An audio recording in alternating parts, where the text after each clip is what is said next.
gotten awards for, and he's done some really cool scratch building, and he'll talk about some of his builds and a little bit about the tutor. Canada's favorite jazz. Okay. All right. So thanks for your attention, guys. Let's not overtalk them. This afternoon, I fell afoul of one of mankind's oldest tricks. Somebody asked me, would you do me a favor? And instead of saying no, or maybe, or perhaps, or what, I said, sure. Stupid. My age, I should know better. Anyway, as you know, that. Hey, for the record, Doug, you're the fourth person to ask. Oh, well, that makes you feel better. Okay. All right. As has been said, these are tutors from my collection. The collection goes back for many years. The very first one is actually a test shot from Hobbycraft that Larry gave me. Somebody gave it to him, and he doesn't build 72nd, especially without tail hooks. So I took this tutor here and did a lot of the extras. I opened up the avionics bay, and I had enough pictures that I'd taken at air shows and things to get a rough idea what went in there. The weapons may or may not be true. I haven't been able to find too many pictures. This is actually the Malaysian Tebuan, which the Canadair managed to sell a number of to the Malaysian Air Force, and they used them as counterinsurgency aircraft until they started to break down with oil leaks and things like that. Then they were sold, and this aircraft actually ended up in the collection of John Travolta, and it was refurbished at up at Goderich, those are the only ones that civilians can get their hands on because of the Canadian government's stupid policy of scrapping all military jet aircraft. So you won't see too many. That's why you don't see any CF-100s flying around anymore. Well, they're also keeping them for the snowbirds as backup. They're not scrapping them. They're all saving them as a Yeah, no. I'm thinking of CF-100 and the Sabre and some of those other ones. Anyway, so the Tebuan here was the first one. I opened the avionics bay, as I said, opened up the cockpit, did quite a bit of detail work on it. The pictures of it came, actually, strangely enough, I've got RTs going back to 1969, and one of them, I can't remember off the top of my head which one, had pictures with the markings for the Malaysian one. The Starburst insignia was made for me by Mr. Botitis. This was probably prior to the invention of J-Bot, and the armaments came from various other sources. I used thicker, fatter tires on it because they were stressed to take wing weights that the regular tutor would not have to take. And I opened up the dive brakes, and the interior is detailed. The seats are Aero Club metal seats, which helps a lot in weighing down the nose. Cut down, they were T33 seats that were cut down. I did glue my teeth in today, honest. And a few other things like the air hoses. I wish I could get more. Jimmy gave me an inch of 1/72nd air hose years ago, and I put it in this, and that was all I had enough to do. I'd love to get more. Okay.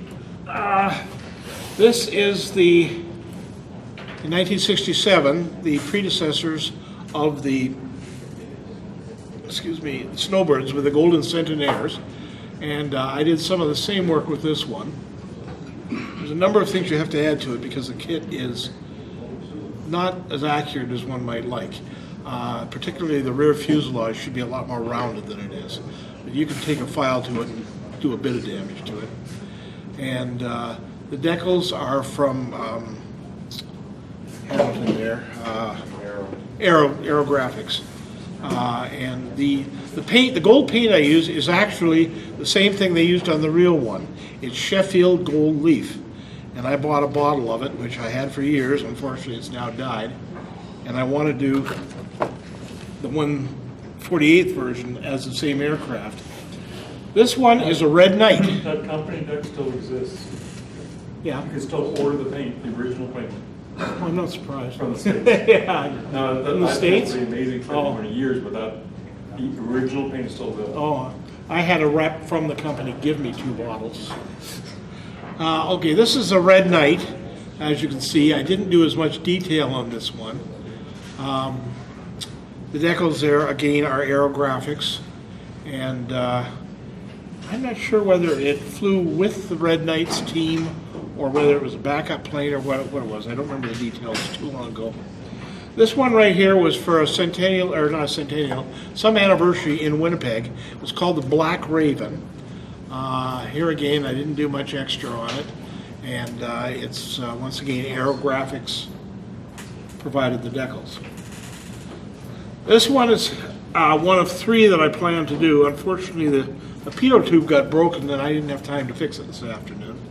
But I did a lot of detail inside the cockpit of this one, plus the avionics bay. And I can't find it, but I have a picture somewhere of me sitting on the wing with one of the pilots holding this, and he's, quote, admiring, unquote, it. It's a little bit battered and worse for wear, but I also made a little helmet to sit on the edge of the canopy there. Give it a little bit of amusement. And the last built one is from Minicraft out of Czechoslovakia. It's a 1/144th scale resin kit.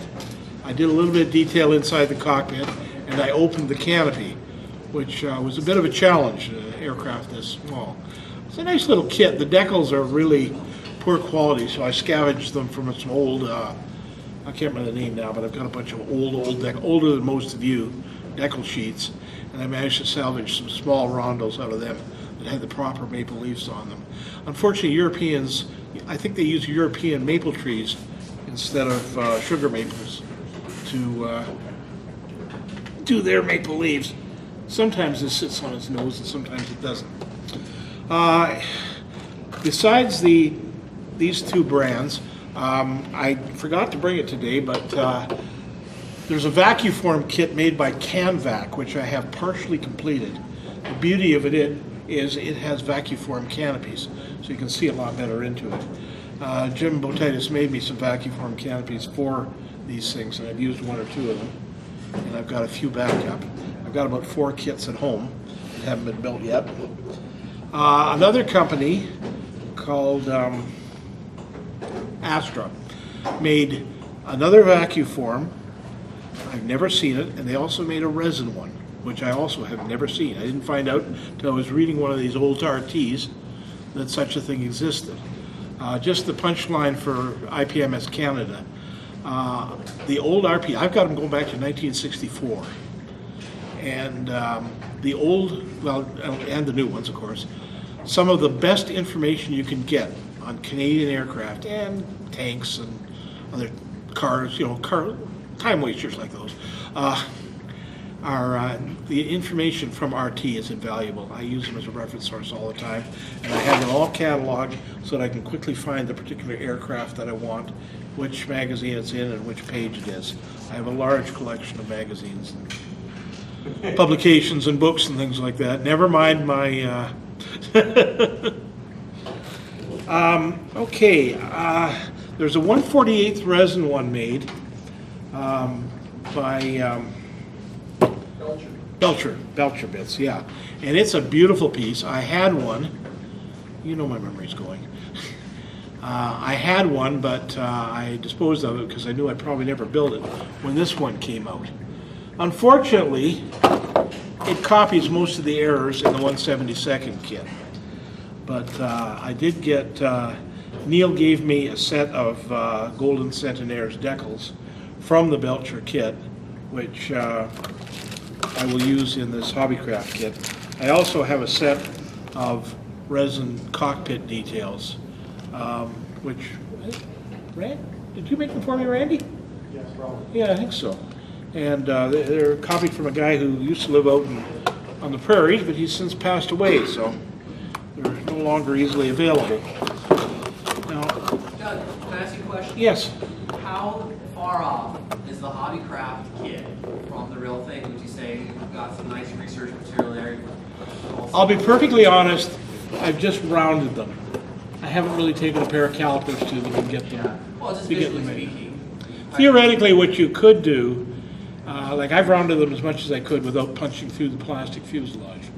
What you could do is line the fuselage with putty or scrap plastic or something like that, and get it in there good and solid, and then around it all the way.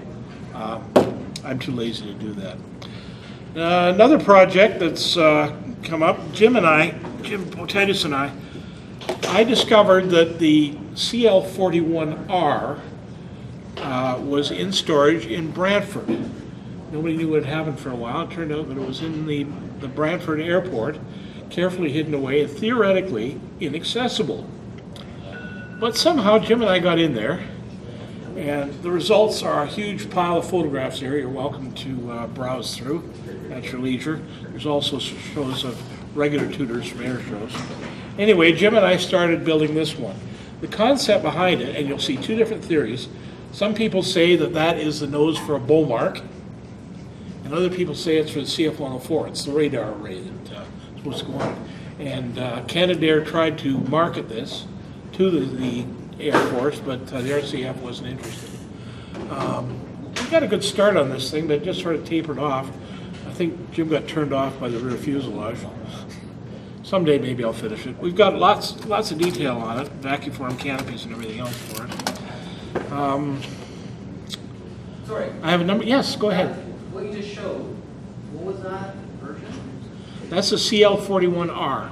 So you said that was a, It was also known as CL41G for some reason. sounds like a prototype? Or Yes, it was. It's definitely a prototype. It never got beyond it flew, and it was tested, but there just wasn't a market for it, apparently. Anyway, Jim and I saw, I don't know how many years ago we went down to Brantford and saw this thing. Must be about 20 years ago, I think, eh, Jim? 20 at least. Yeah. And haven't heard a thing from it since. I don't know where it is, whether it was scrapped Ended or... up in Toronto. Did it? It was at the Toronto Air and Space Museum in the late 90s. Oh, okay, good. I'm glad to hear it wasn't scrapped. That closed though, so I Yeah. remember the stuff out of that one. Sounds like a typical Canadian shortcoming. I have a fair collection of literature on it. If anybody wants to do any research and build one, I'm open to lending my stuff. Heaven help you if you don't return it. But there's a number of RTs, and those RTs are a good enough reason for joining IPMS Canada, because there's more information, even ships and figures, all kinds of stuff show up in there. And the most recent ones are beautifully illustrated with color photographs. And the guys who built those models are not your fine scale modeler builders that leave seams on them. They're top-notch modelers, not just Canadians, but Americans. And I'm kind of surprised at how many Americans have built Canadian subjects, but I'm not complaining. This is the newest box, which Anthony brought in. It's about 6 times as big as the, well, I'm exaggerating. That's the original box there. But it's been issued in a number of different configurations with different markings on it over the years. Most of them snowbirds. I see this one has quite a few different markings from different locations. Yeah, this is the Malaysian. Yeah, Malaysian, yeah. After, of course, I got Jim to make me Malaysian markings. A couple of years later, they issued it with Malaysian markings on it. Although, yeah. Doug, Which ones did you win awards for? Oh! Well, the TEB one took a number because the kit was a new issue. As I mentioned, Larry gave me a test shot. It wasn't generally available at that point. And I guess it intrigued a lot of people. Plus, I did a lot of work on it, so it picked up, I think I got a list here. I don't want to draw this out too much, though. Yeah, Guelph 1989, first 72nd jet aircraft, single engine. Pardon? I love that you have that catalog. Well, I started to do that with all my models, and then I realized, what's the point? OnCon 89, which was a predecessor of our show, also known as John Con. It got a first there. And then in BuffCon in 1990, I got a second in single-engine 72nd jets. And MyCon, I don't even know where that was. 1996, first, oh, that was a collection. I had my collection out there, and I took a first in collections. To be honest, it was the only one entered. And then at our show in 1996, it took first, and there were 3 entries in collections, so I feel a little bit better about that one. How many were there in '89? 89. Well, that was a Guelph show, so there were quite a few. I remember that show, yeah. I've got, as a matter of fact, I've got photographs of it. Most of it was American. A lot of it was Navy, I remember. I've got photographs of the aircraft, the award, and the aircraft that were around on the table. So there, Larry. All my first prize winners are the only entry. Okay. Why have you built so many tutors? Because I like them. They're Canadian, and I tend to build Canadian subjects as often as possible, unless it's about something really ugly in British or French. No, I do tend to build more Canadian. For one thing, I do a show, as most of you know, I think, at the Victory Branch Legion on November the 11th every year, and the veterans there like to see Canadian aircraft, because a lot of them are not World War II veterans. They're veterans of later, 50s, Cold War, and places like that. So they like to see some, quote, modern aircraft too. So that's why I do that thing. And last year there were a bunch of Mounties there. They got quite a kick out of seeing a Mountie Beaver, which Jim did the decals for me. Incidentally, some of those photographs, I don't know how many, what percentage. Jim was with me. He took a number of those photographs of that prototype that we saw in Bradford. And yeah. I think there's some photos of you sitting on the wing and me sitting on the wing. You were all over there. I don't have any of me sitting in I it. love the photos. Oh, they must be in your collection then, because I didn't take too many pictures of myself. Selfies weren't in yet. 5 Yeah. minutes? Pardon? Do 5 more minutes? I don't think so, to be honest. Any questions about how looking? They're really impressive. I always enjoy looking into the avionics bay, and it's really good work. Anybody else have any questions? We'll open it up to. I realize that not many of you build Canadian aircrafts. Oh, I do. For shame. Yeah. That's what I'm a little bit. But I've got Starfighters and DC-3s and F-104s. 1/144th is a blessing because I can build a whole bunch of them and put them on a small shelf. 72nd, yeah. They're starting to take up more room than I've got. It's pretty bad when you have to start giving your models away to the neighborhood kiddies to destroy because you've got no room for them. But, Well, same let's problem with let's kids. give Doug a round